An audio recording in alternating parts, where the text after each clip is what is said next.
Olá, o meu nome é Marcos Gomes, sou professor especialista em concursos públicos e no vídeo de hoje vamos dar continuidade à nossa preparação para o CNU com a disciplina de Estado Democrático de Direito. Trouxe aqui para vocês poderem verificar, tá, como veio no edital de 2024 essa disciplina, dividida aqui, ó, em 7 capítulos, tá, 7 módulos, e na aula de hoje nós trabalharemos esse primeiro aqui, ó, Estado de Direito e a Constituição Federal. Eu vou dividir essa aula aqui em 3 vídeos, tá, onde nós trabalharemos em cada um esses conceitos aqui, ó, consolidação da democracia, representação política e participação cidadã. Então vamos lá iniciar a nossa aula. O primeiro conceito muito importante que você precisa guardar é o conceito de Estado de Direito. Estado de Direito é quando o próprio governo, né, a própria autoridade estatal, ela vai se sujeitar às leis que são criadas. Então, quando é criada uma lei, essa lei não vale apenas para o povo, ela vale também, né, para os governantes, tá? A isso nós chamamos de Estado de Direito. Então, a principal característica desse modelo de organização política é a supremacia da lei, também chamada de legalidade, tá? O princípio da legalidade é o fundamento aí, tá, do Estado de Direito. Não só as pessoas se submetem às leis, mas também os governantes. Além disso, né, ele é marcado pela separação dos poderes, tá? O poder não fica concentrado na mão de uma única pessoa. Existe a garantia, tá, de direitos, principalmente direitos fundamentais, e o controle jurisdicional, tá? O que significa isso aqui? Que as ações do Estado, se elas violarem aqui, ó, a legalidade, se elas violarem a lei, elas vão ser aqui repreendidas, tá, e corrigidas pelo Poder Judiciário. Porém, embora o princípio da legalidade, tá, ele seja aí o grande definidor, né, do Estado de Direito, o princípio mais importante e fundamental, outros princípios também são requeridos, tá? Como, por exemplo, o princípio da isonomia, né, que todo mundo é igual perante a lei, o princípio da impessoalidade, né, que também decorre da isonomia, o Estado ele não vai tratar as pessoas de modo diferente, a questão da moralidade, da ética, tá? Então, são requeridas aí muitas coisas, tá, para que a gente tenha aqui o chamado Estado de Direito, sendo talvez aí a mais fundamental a supremacia da lei, né, por meio da legalidade. Outro conceito muito importante que você precisa compreender de cara é a questão da democracia. Quando nós falamos de democracia, nós estamos nos referindo a um regime, tá, político em que se baseia, né, ele está fundamentado na soberania popular, de modo que o povo é a fonte do poder. Tá bom? Ou seja, o povo ele vai decidir, né, quem são os governantes, seus representantes políticos, né, por meio do voto. Ele vai decidir aí muitas vezes o destino das políticas públicas, né, o destino do país de modo geral, seja de forma direta, tá, decidindo mesmo, diretamente, ou por meio da eleição aí de seus representantes. A democracia também é baseada na igualdade jurídica, né, todos são iguais perante a lei, no respeito aos direitos fundamentais e na legalidade, né, assim como o Estado de Direito. Então perceba que a democracia ela tem muitas características similares ao Estado de Direito. Por conta disso, né, a gente pode estabelecer que para que haja uma democracia plena, nós precisamos de um Estado de Direito atuante, né, também pleno. Porque se o Estado age de acordo com seu próprio arbítrio, sem se sujeitar às leis, não havendo um Estado de Direito, não tem como a gente ter aqui uma democracia plena. Você precisa também compreender o que é Constituição Federal, né? A Constituição Federal, gente, ela é a norma jurídica máxima de um país, tá? Então, ela é como se fosse a norma principal e fundamental por meio de qual todas as outras decorrem. Todas as outras leis que existem no país, elas precisam ser elaboradas de acordo com a Constituição, respeitando o que está na Constituição. Se porventura alguma lei ela não está de acordo com a Constituição, essa lei será considerada ilegal, né, inválida, inconstitucional e não terá validade, tá bom? Então, ela é criada para duas coisas principais, a Constituição Federal. Primeiro, para organizar o Estado, né, como ele vai funcionar. Por exemplo, o país é uma federação, é uma república, como é a divisão dos poderes, como funciona a administração pública, como funciona a justiça. Tudo isso aqui vai estar na Constituição. E, além disso, também garantir quais são, né, os direitos fundamentais dos cidadãos e as formas como eles são garantidos, tá bom?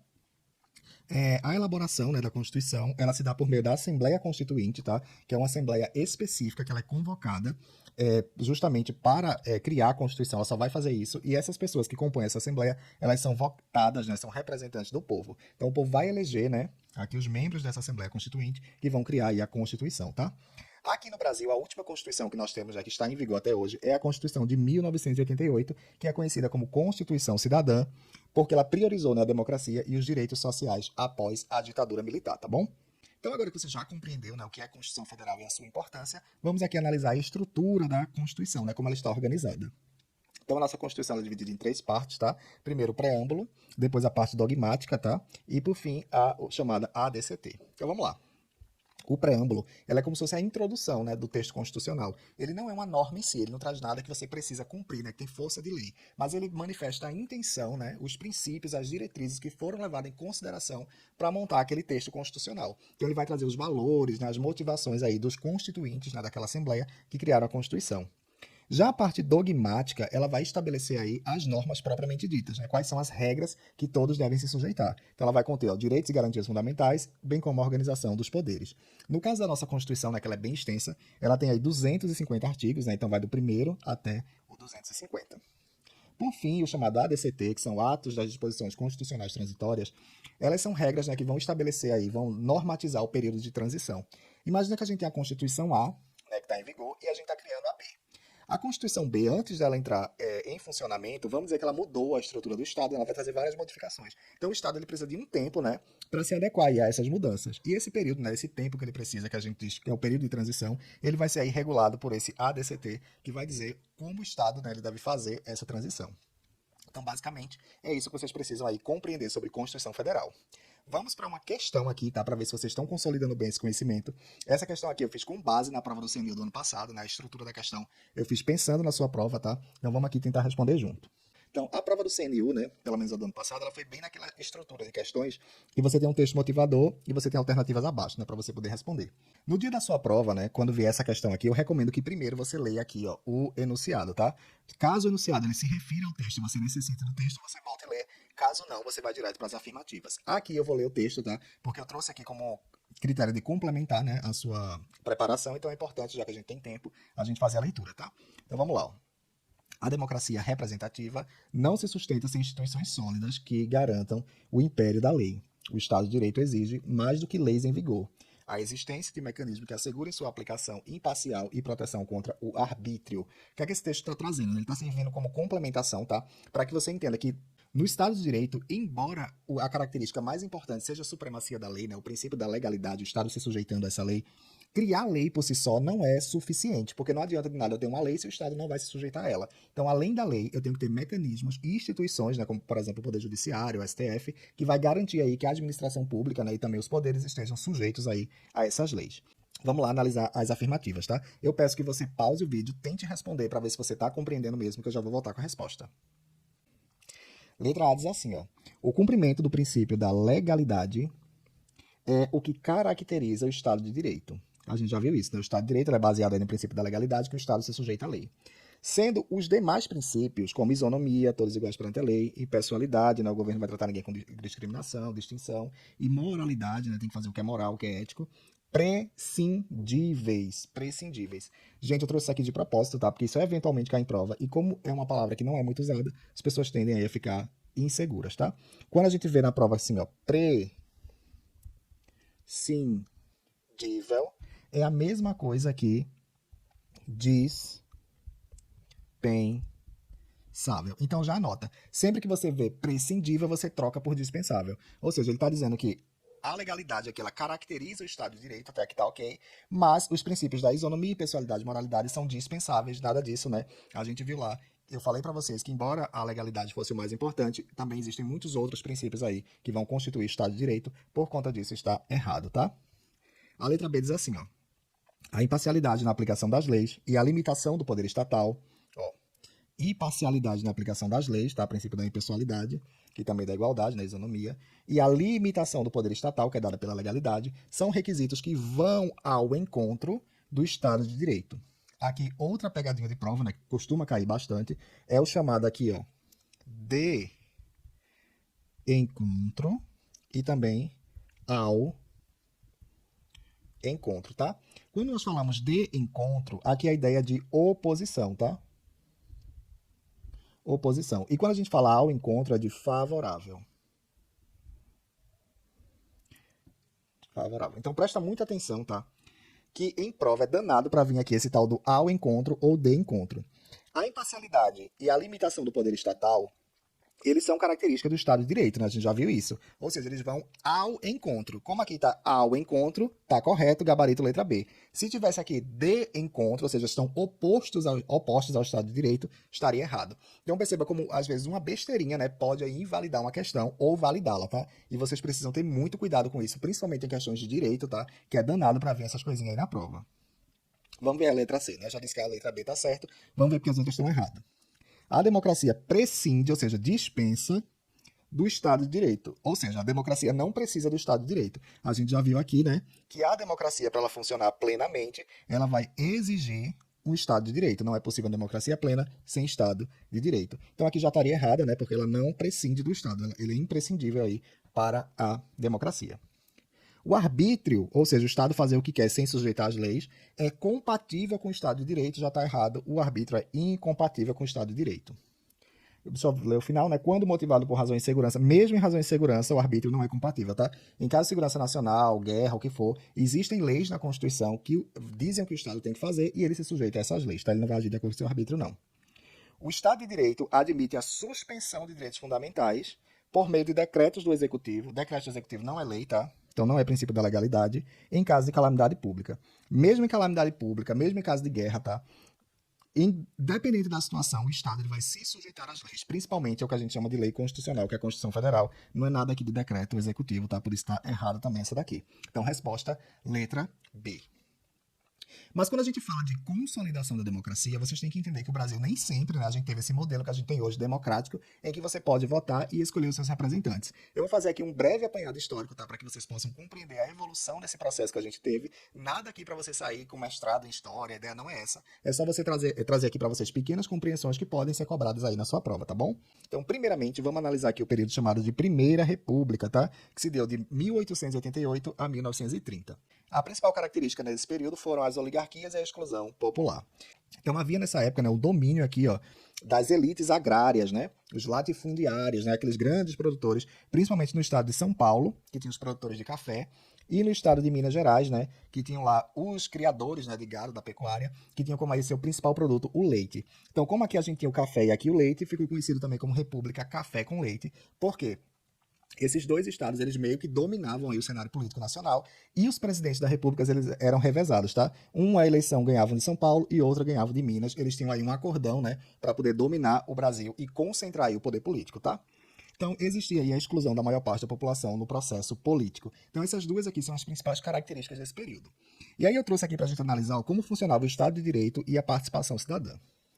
Então, existia uma Constituição, tá, que era de 1891, e ela foi inspirada no modelo liberal dos Estados Unidos, com a separação dos poderes e direitos fundamentais. Então, veja só, nós tínhamos a Constituição, inspirada em um modelo liberal, no modelo americano, que ela fazia aí a separação dos poderes, ou seja, o poder não ficava concentrado na mão de uma única pessoa, de um pequeno grupo, e tinha aqui a proteção, né, aos direitos fundamentais. Porém, gente, na prática, né, o judiciário era subordinado aos interesses da oligarquia. Ou seja, esses grandes latifundiários, esses grandes produtores, eles mandavam no país e o judiciário não conseguia aí fazer com que eles se sujeitassem às leis. Então eles agiam muitas vezes de acordo com o seu arbítrio. Por isso a gente fala que o Estado de Direito ele estava prejudicado. Existia uma aparência de normalidade, né? A gente tem uma Constituição que trazia aí as regras, né, que do Estado de Direito, né? Porém, na prática, ele não se consolidava aí, porque o judiciário ele era subordinado, tá, aos interesses desses oligarcas.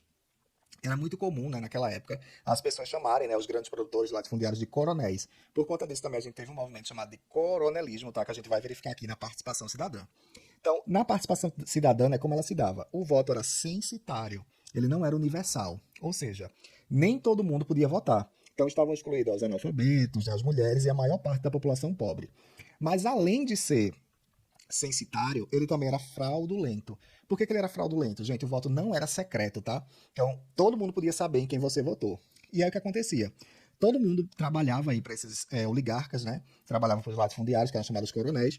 E esses coronéis, eles meio que coagiam, né, os seus trabalhadores a votar em quem eles queriam, prometendo às vezes benefícios, né? Tipo, se ganhar aqui quem eu tô apoiando, você vai ter algum benefício, vai ganhar alguma coisa, ou até mesmo por meio de ameaça, você vai perder seu emprego, você vai sofrer algum tipo de retaliação. Isso aí criou o que a gente chama de movimento aqui coronelismo, tá? Que esses grandes latifundiários, eles tinham seus currais, né, vamos usar essa palavra assim, eleitorais, né, em que eles diziam aí, eles tinham os votos, eles chegavam para o político lá e diziam, olha, eu tenho 100 trabalhadores que vão votar em você, né, então eles faziam isso aí como moeda política, né, usar as pessoas, e a gente tinha aqui o voto de cabresto, né, porque as pessoas votavam aí em quem seus chefes, né, seus patrões mandavam votar. Então, essas aí são as principais características desse período que ficou conhecido aí como Primeira República com relação à consolidação da democracia. Vamos ver uma questão aqui, tá? Que eu elaborei para vocês pensando também na prova do CNU, tá? Diz assim, ó. A Constituição de 1891 estabeleceu no papel, os pilares de um Estado liberal moderno. Separação dos poderes, sufrágio, garantias de direitos. Contudo, na Primeira República, essas normas serviram sobretudo para legitimar o poder das oligarquias, enquanto práticas como o coronelismo e o voto de cabresto distorciam a participação política. A respeito do Estado de Direito e da cidadania na Primeira República, é correto afirmar que... Lê as alternativas com calma, tá? Pausa o vídeo, tenta responder, que eu já vou voltar com a resposta. Vamos lá, ó. Letra A diz assim, ó. A separação dos poderes foi plenamente efetiva. Que a gente já tem um problema, né? Não foi plenamente efetiva. Existia essa previsão na Constituição, porém, ela não era efetiva porque o poder estava concentrado aí na mão de pequenos grupos, né? Que eram aí os latifundiários. Mesmo com o predomínio das oligarquias, o Poder Judiciário detinha autonomia para exercer controle constitucional das decisões políticas. Aqui está errado, né? O Judiciário ele era aí subordinado aos oligarcas, tá? O sufrágio, gente, sufrágio, né? Se você nunca viu essa palavra, pode ser que você nunca tenha visto, ela significa voto, né? O direito de votar. Então, o sufrágio universal foi implementado com a Constituição de 1891. A gente viu aqui que não, né? Que, ó, o voto ele era censitário, tá? E analfabetos, mulheres e a maior parte da população pobre estavam impedidos de votar. Então aqui já está errado, né? O sufrágio não foi implementado aqui. Ou pelo menos universal não. Porém, o voto era escrito em papel, o que prejudicava a participação dos eleitores analfabetos que acabavam sendo manipulados pelos oligarcas, enquanto evento conhecido como coronelismo. Não foi isso o coronelismo, tá? Inclusive os analfabetos nem votavam. O coronelismo se deu porque o voto ele não era secreto e todo mundo sabia em quem você votava. Letra C diz assim, ó. A cidadania era amplamente exercida pela população por meio de conselhos populares, não existia isso aqui, e movimentos sindicais também não existia ainda. Contudo, os partidos eram dominados pelas oligarquias, isso aqui está errado. Letra D. A Constituição de 1891 previa direitos e garantias. Ok, previa. Beleza, aqui está certo. Mas o contexto político impedia sua efetiva aplicação, especialmente para as classes populares. Aqui está certinho, né? A gente viu ó, que a Constituição ela trazia aqui a questão dos direitos fundamentais. Deixa eu apagar aqui, ó. Direitos fundamentais, mas que na prática, né, como o judiciário é subordinado aos interesses das oligarquias, esses direitos eles não eram implementados. As pessoas não tinham como recorrer aí ao judiciário para ter seus direitos, né, efetivados pela justiça, porque eles eram subordinados aos oligarcas. Letra E diz assim, ó, a Constituição de 1891 instituiu o voto secreto. Nada disso, né? A gente viu que o voto não era secreto, como ferramenta para mitigar, ou seja, diminuir o poder das oligarquias. Não houve essa mitigação aqui nessa época, tá? Contudo, os próprios eleitores comunicavam o voto por medo de sofrerem represálias. Isso aqui não. O voto não era secreto, tá, gente? E por isso aí que era tão difícil, né, de combater aí essas oligarquias na época, tá? Vamos passando para o próximo período histórico, que a gente chama aqui de Era Vargas, tá? Ou Varguismo, né? Que se deu de 1930 até 1945. E esse período, tá? Ele foi marcado pela centralização do poder, tá? Getúlio Vargas foi um ditador, né? Ele deu um golpe de Estado, estabeleceu o chamado Estado Novo, e foi marcado pelo autoritarismo. Então teve centralização de poder e autoritarismo. Então houve uma ruptura, tá, com o modelo oligárquico. Esse modelo que eu apresentei agora para vocês, que funcionava na Primeira República, né, na República Velha, ele foi... mas não significou um avanço democrático, né, muito pelo contrário, ele fez aí uma ditadura. Então vamos analisar aqui ó, como funcionava, né, o Estado de Direito, né, na Era Vargas. Então havia, tá, a Constituição de 1934, que trouxe avanços sociais, né, como voto feminino, direitos trabalhistas, mas foi substituída pela Constituição Autoritária de 37, né, que centralizou poderes nas mãos de Vargas e inaugurou o Estado Novo. Gente, embora Getúlio Vargas tenha sido, né, um ditador e tem muitos problemas aí na gestão dele, a ideia aqui é a gente estudar a democracia, não tem como você fazer elogios, né, ao governo ditatorial, mas ele trouxe aí grandes avanços sociais, tá, direitos trabalhistas, questão aí de sindicatos e muitas coisas aí que surgiram nessa época, tá? Criou aí vários ministérios importantes e tudo mais. E essa questão do voto feminino, tá, ela foi instituída pela primeira vez em 1932 por meio de um decreto de Getúlio Vargas, porém a primeira Constituição, né, que consolidou esse direito, que trouxe ela, foi a de 1934. Então, desde 1932 aqui as mulheres tinham direito ao voto, tá, na lei brasileira, e foi implementado aqui, consolidado, né, na Constituição de 1934. E como funcionava, né, a participação cidadã? No regime de Vargas, né, houve a suspensão do Congresso, então as pessoas não podiam votar aí no Legislativo, né, quem vai criar as leis, era tudo centralizado na pessoa de Vargas. Houve censura e perseguição a opositores, né, não podia haver manifestação e oposição aqui direta ao regime, né, e o voto foi abolido em 1937, as eleições diretas só retornariam após a deposição de Vargas, então de 37 para frente, tá, até 1945, as pessoas não puderam mais votar, nós tivemos aí um período de ditadura, tá bom? Então esse aqui foi bem por cima, né, bem resumidamente, a Era Vargas, né, o que você precisa guardar aqui para essa questão de democracia. Vamos agora a uma questão aqui que eu criei sobre esse tema, tá bom? A ascensão de Getúlio Vargas ao poder em 30 marcou uma ruptura com o modelo oligárquico da Primeira República. Embora tenha promovido avanços sociais e modernização do Estado, o varguismo consolidou-se como forte centralização de poder, especialmente a partir da Constituição de 37, que instaurou o Estado Novo. Nesse período, direitos civis foram limitados e o regime passou a ser guiado por instrumentos autoritários sob justificativa de ordem e progresso, tá? Então esse aí foi o nosso texto motivador para complementar aqui seu aprendizado. Vamos agora às alternativas. Com base no texto e no contexto histórico do período Vargas, assinale a alternativa correta. Então peço para você dar uma pausa, ler com calma aqui as afirmativas, para você poder ver se realmente está aprendendo, tá? E eu já vou voltar com a resposta. A letra A diz assim, ó, a Constituição de 1937 ampliou a participação política com a adoção do sufrágio universal e criação de mecanismos que permitiram o controle social das ações estatais. Muito pelo contrário, a Constituição de 37 aqui estabeleceu o chamado Estado Novo, implementando ditadura. Então não houve nada disso aqui que está na questão, tá?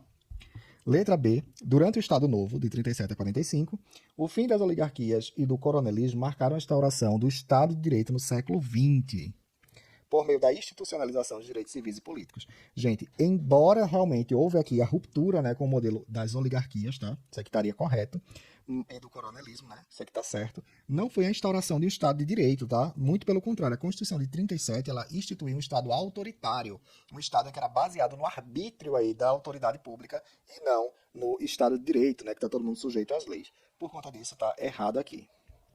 Letra C. Apesar de autoritário, o período varguista foi marcado pela implementação de direitos sociais e trabalhistas, ainda que com restrições da participação política. Isso aqui está certo, A gente viu que, embora ele tenha sido um ditador, e tudo mais, e não havia liberdade nem Estado de Direito, e havia sérias restrições à participação da população na política, ele trouxe sim, esses direitos sociais e trabalhistas na época, tá bom? Então aqui estaria ok, gabarito letra C. Vamos ver as demais. Com o fim do Estado Novo, que se deu em 1945, o fim do Estado Novo, o voto feminino foi introduzido no ordenamento jurídico através da Constituição de 1946, como medida de reparação ao autoritarismo do período anterior. A gente viu que o voto feminino estava desde 1932 e foi aí consolidado na Constituição de 1934, então não tem nada disso aqui de 46, está errado. O governo Vargas promoveu eleições livres e periódicas durante sua permanência ao poder, porém, resultados nem sempre eram divulgados, o que prejudicava a participação cidadã. Não houve aí essas eleições livres e periódicas, tá? Em 37 ele decretou aí um golpe de Estado, e as pessoas não puderam mais votar até 45, tá bom? Então aqui tá errado.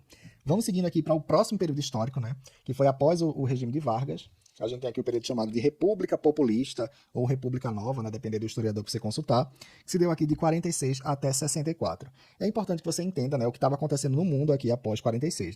Havia finalizado aí a Segunda Guerra Mundial e iniciou a chamada Guerra Fria. Os Estados Unidos e a União Soviética, eles começaram aí numa queda de braço internacional geopolítica para ver quem ia dominar o mundo. E aí o Brasilzinho, que estava no meio aí dessa queda de braço desses dois modelos aí políticos, tá? Então, ele foi marcado aqui pela democracia, houve o restabelecimento da democracia no Brasil, mas havia uma grande instabilidade, tá? Sobretudo no cenário internacional, que refletia aqui no cenário nacional. Então, as características estão aqui, ó. Governos eleitos democraticamente, presença de líderes populistas, aqui está JK, que foi, de certa forma, um governo bastante populista, que criou Brasília e tudo mais, forte instabilidade política influenciada pela Guerra Fria. Então, como funcionava o Estado de Direito nessa época? A Constituição de 46 estabeleceu eleições diretas, liberdades civis e separação entre os poderes. Opa, aí, ó, várias características do Estado de Direito. Garantia de direitos políticos e atuação de partidos.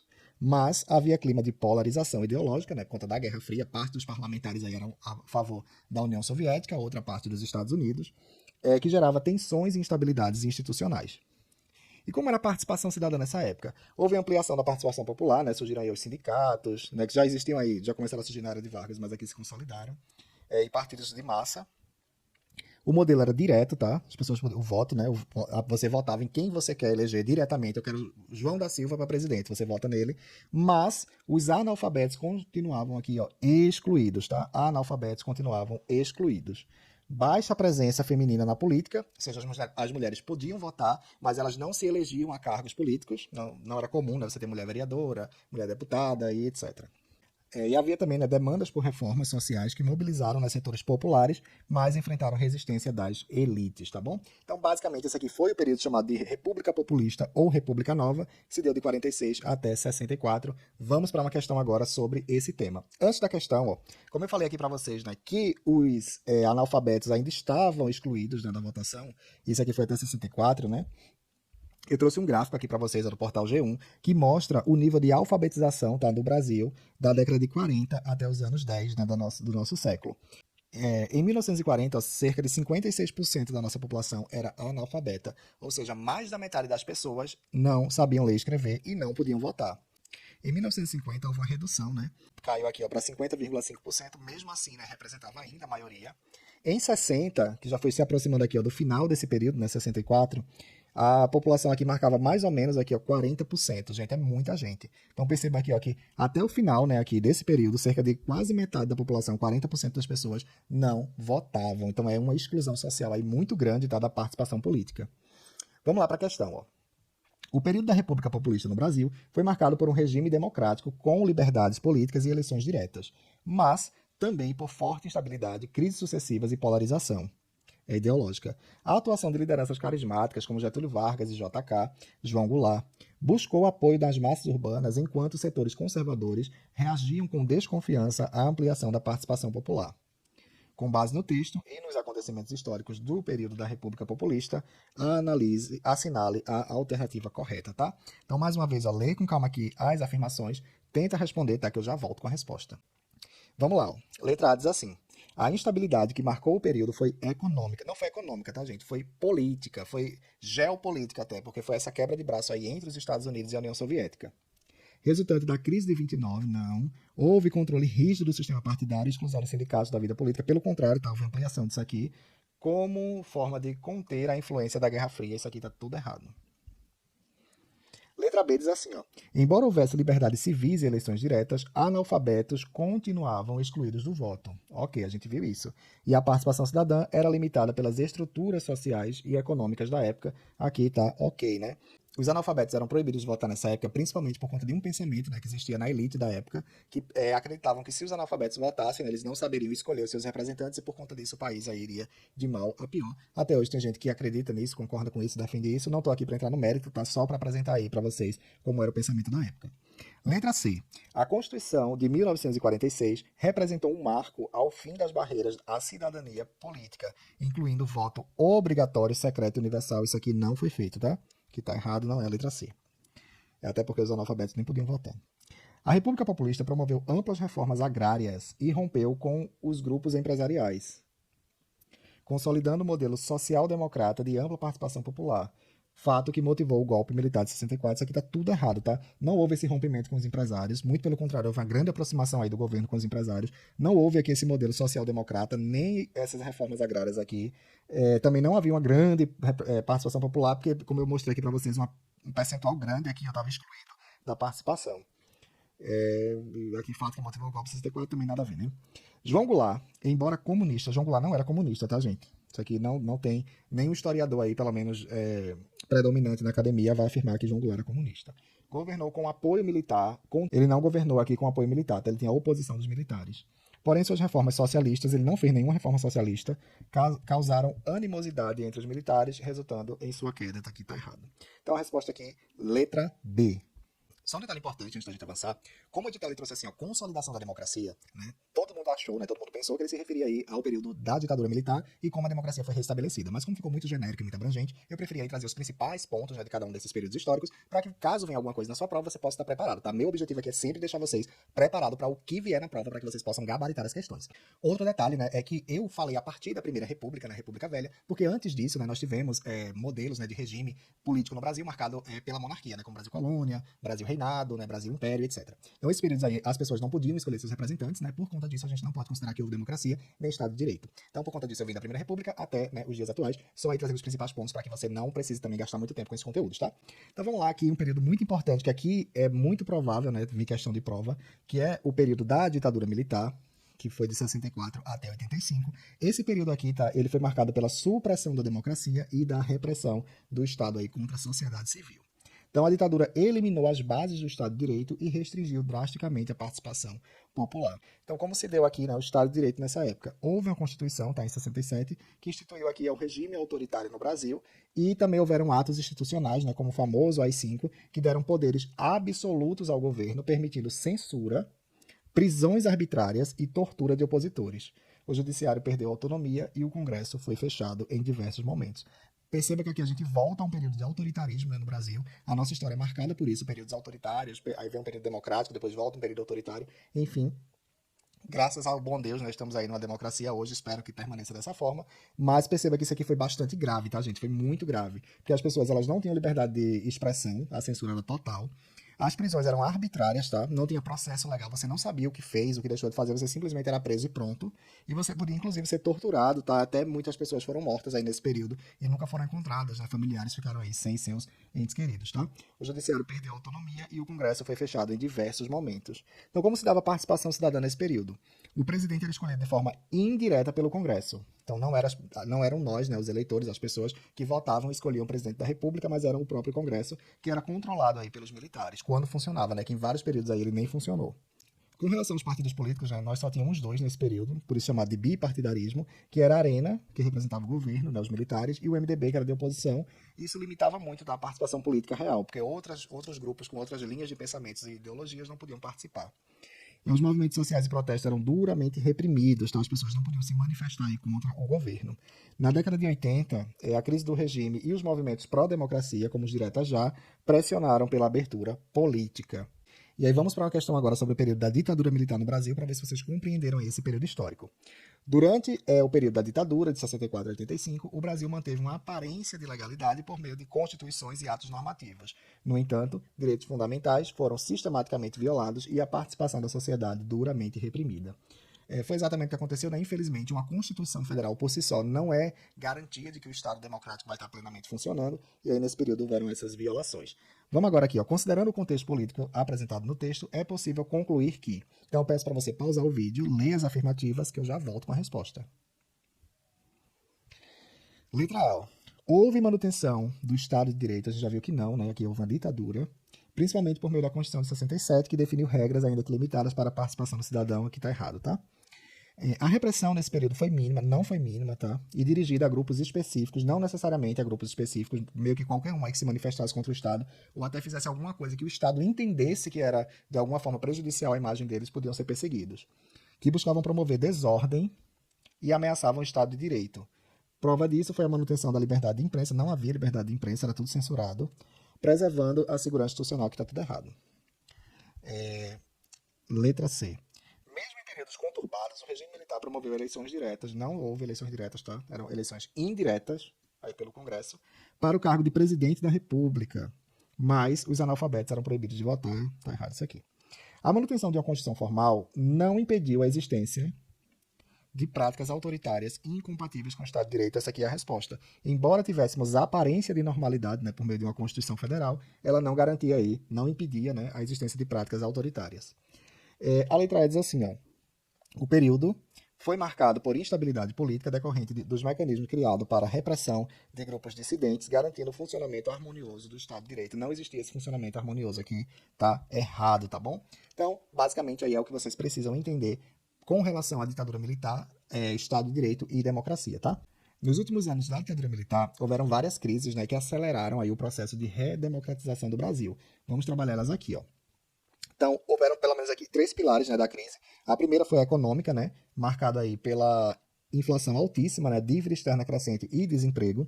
No início do governo militar, né, muita gente até hoje ainda lembra, o milagre econômico e foi tudo muito maravilhoso e tal. Isso foi no início, tá? Ali, já pro finalzinho, né, na década de 70 e 80, a gente estava mergulhado em grandes dívidas, tá, principalmente externa, grande desemprego no país e alta da inflação. Também havia aqui uma crise política, né? A repressão que o governo gerava aí na sociedade gerava desgaste, né? Setores da sociedade, como igrejas, imprensa intelectuais, começaram a pressionar por uma abertura. Havia também o cenário internacional, né, que estava marcado aí por algumas crises. Nesse contexto de pós-guerra do Vietnã, né, que já tinha se finalizado, as ditaduras da Europa aqui chegaram ao fim, também várias ditaduras na América Latina, e os Estados Unidos, né, passaram a pressionar e incentivar a redemocratização do Brasil, principalmente no governo do presidente Carter, tá? E aí, quais foram os principais fatos, né, que ocorreram nesse período aqui que contribuíram para a redemocratização? Eu trouxe aqui pelo menos 5 eventos importantes, tá? Primeiro, a lei da anistia, que houve em 1979, que ela concedeu perdão a presos perseguidos políticos pelo regime ditatorial, mas também aos agentes do regime. Ou seja, tanto as pessoas que foram presas, né, acusadas aí de vários crimes pelos militares, como também os militares que eram acusados aí de vários crimes por essas pessoas, como tortura, execução e etc. Tudo foi perdoado aqui por meio dessa lei da anistia de 79. Houve abertura política gradual, né, que foi promovida pelos próprios governos militares, com o fim do bipartidarismo e a volta do pluripartidarismo em 1980. Houve o chamado aqui ao movimentos diretas já em 84, né, que protocolou no Congresso a lei Dante de Oliveira, né, porém essa lei ela foi derrotada, tá, o Congresso não aprovou. Ela já pedia aí que em 85 já tivesse eleição direta para o cargo de presidente, infelizmente não prosperou. E houve aí, né, por conta dessa não prosperação, a eleição indireta de Tancredo Neves em 85. Foi votado aí pelo Congresso, né, foi uma eleição indireta, mas ele era da oposição e o nome governista, né, que era Paulo Maluf, foi derrotado aí nessas eleições, né, pondo fim aí à ditadura militar. Então marcou simbolicamente o fim do regime militar, embora Tancredo tenha falecido, tá, ele não chegou a assumir, quem assumiu foi o vice, né, que foi o presidente Sarney. E em 1988, né, houve aí a instauração plena do Estado Democrático de Direito por meio dessa Constituição aqui, que é essa Constituição que nós temos até hoje, tá? Que foi aí quem trouxe de volta ao Brasil ao processo de plena democracia. Vamos ler junto aqui, destacando os principais elementos. Nós, né, ou seja, os constituintes, representantes do povo brasileiro, tá aqui, representando o povo, reunidos em Assembleia Nacional Constituinte, né, para aprovação da Constituição, para instituir o Estado Democrático, ó, o retorno da democracia, destinado a assegurar o exercício de direitos sociais e individuais, a liberdade, a segurança, o bem-estar, o desenvolvimento, a igualdade e a justiça como valores supremos de uma sociedade fraterna, pluralista e sem preconceitos, fundada na harmonia social e comprometida na ordem interna e internacional. Com a solução pacífica das controvérsias, promulgamos, sob a proteção de Deus, a seguinte Constituição da República Federativa do Brasil. Então perceba a importância do Estado de Direito e da democracia para a representação política e participação cidadã. Sem esses elementos em pleno funcionamento, nós não temos como exercer a nossa plena cidadania. E você que está estudando para o CNU não pode parar por aqui. Então já vou deixar aqui a próxima aula para você clicar e continuar se preparando aí para gabaritar essa prova. Deixa seu like, se inscreve no canal e te vejo aqui na próxima aula.